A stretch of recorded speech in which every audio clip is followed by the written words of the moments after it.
Hi, everyone. I'm Dr. Eric Bean, Director of High Performance with Higher Echelon, and I'm usually hosting Coaching Through Stories, lessons in leadership and high performance. But today I decided to do something a little different. Decided to do a little video here, given what's going on with the Olympics and Simone Biles and US gymnastics. And the reason why is because I've got an expert on the line, Dr. Angie Fifer, who is an expert in gymnastics herself, and she's also an expert in the mental game. And I thought, what better person to talk about what's going on and explore how the mental game is influencing performance and what we can all learn from Simone Biles and all that's happening there. Angie, would you introduce yourself and tell us what's happening with Simone Biles? Sure. Thanks, Eric. My name is Dr. Angie Fifer, and I'm also with Higher Echelon as a project manager. And I have a background in sport and performance psychology, and as Eric said, also gymnastics. So, what is going on right now is pretty unprecedented. On Tuesday afternoon, Simone ended up withdrawing herself from the team finals of the Olympic Games. And she's trained her whole life for this, definitely the past 5 years. And this last year has been incredibly tough, just adding on another year for one of the older gymnasts that's out there. So it was a pretty big deal that we saw unfold on Tuesday. It's interesting. She sometimes refers to herself as the team grandma. I find that so funny to be team grandma at 24. I saw a video of her, like an interview of her, where she was talking about, like you said, it's pretty old to be a gymnast, where she's talking about how her body doesn't recover as quickly. She's a little bit more afraid of her ability level and the power that she brings to this sport. So, can you talk a little bit about how, what she's doing and how somebody gets to this point where they kind of have what's being called the twisties, or is otherwise referred to in other sports as like the yips. What is that, and what's going on with her? Sure. So gymnastics is definitely a sport for the youth. First of all, your body is a little bit more flexible.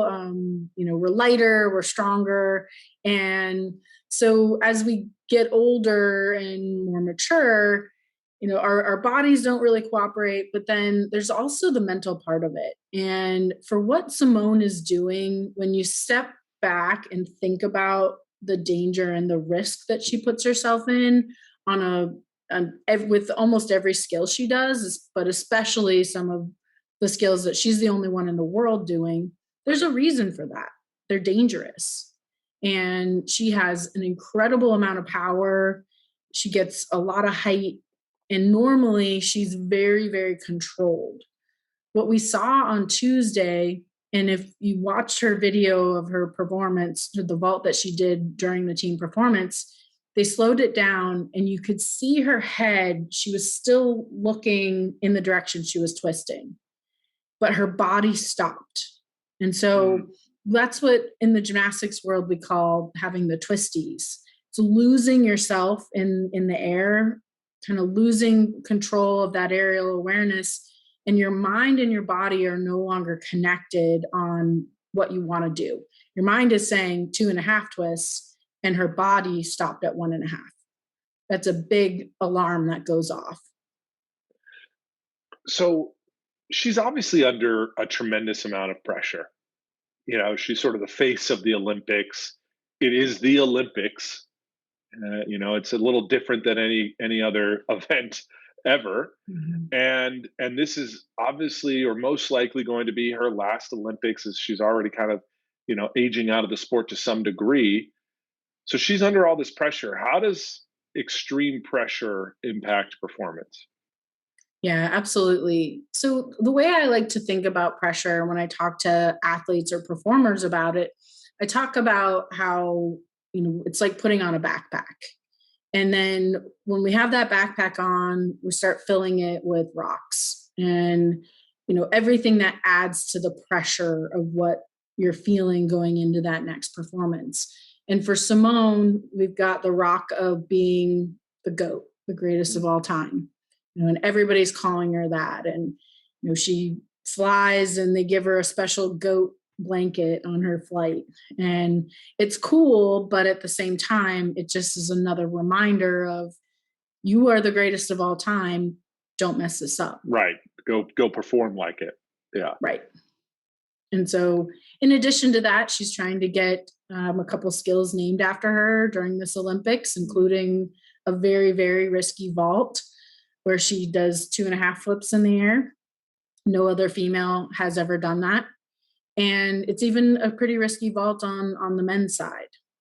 And then, in addition to that, becoming the most decorated ever female gymnast, there's just a tremendous amount of pressure that has been on her. So she's got all this pressure. It's obviously showing up in her performance quite a bit. How else does pressure influence performance? Does it distract us? Does it get us to kind of feel that weight and not perform to our ability? What do you see with the elite athletes or performers that you work with?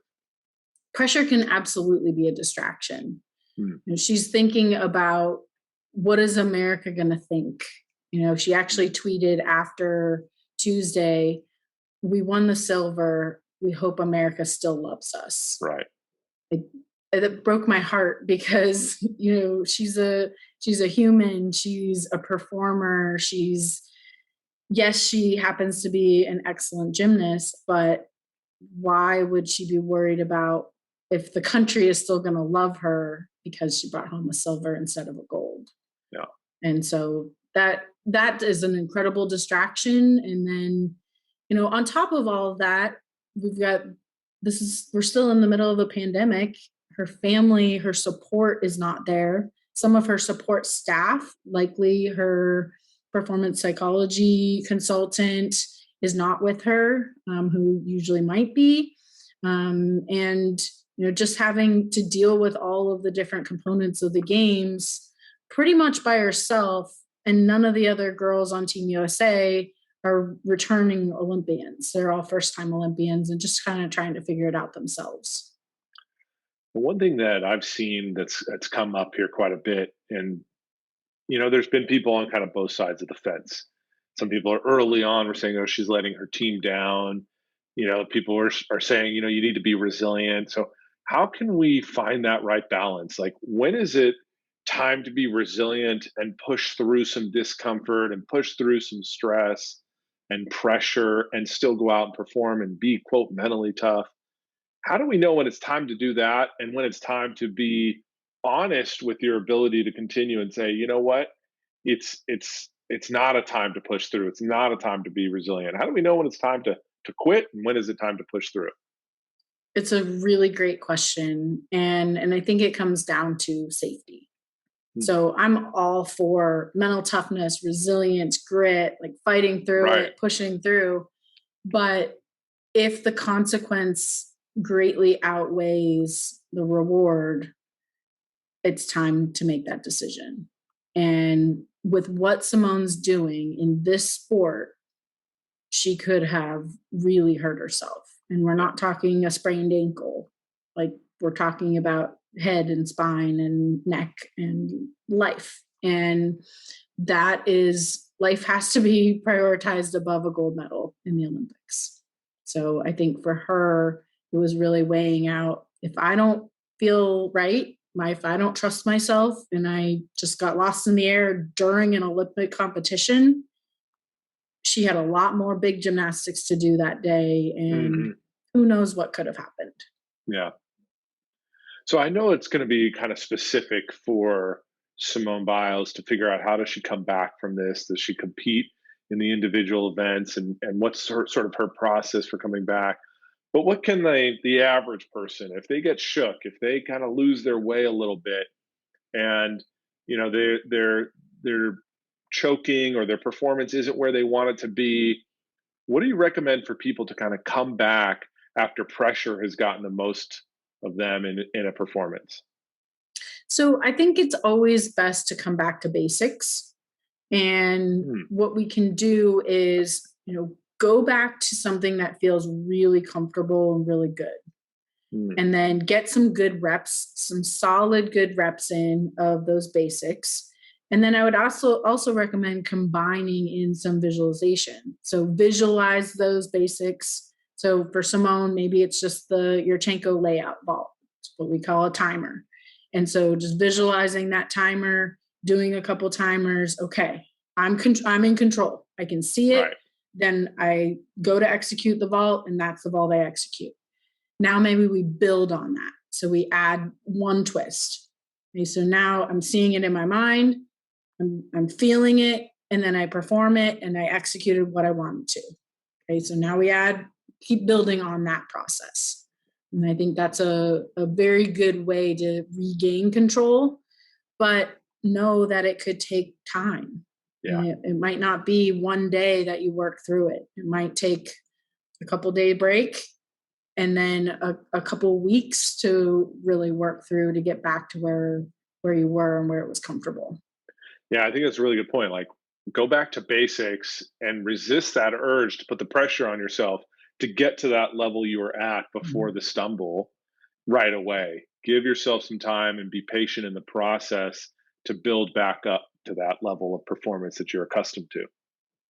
Exactly. Well, I appreciate you joining me for this one-off video, and I wish you well and thank you, and best of luck to Simone Biles and the rest of the team.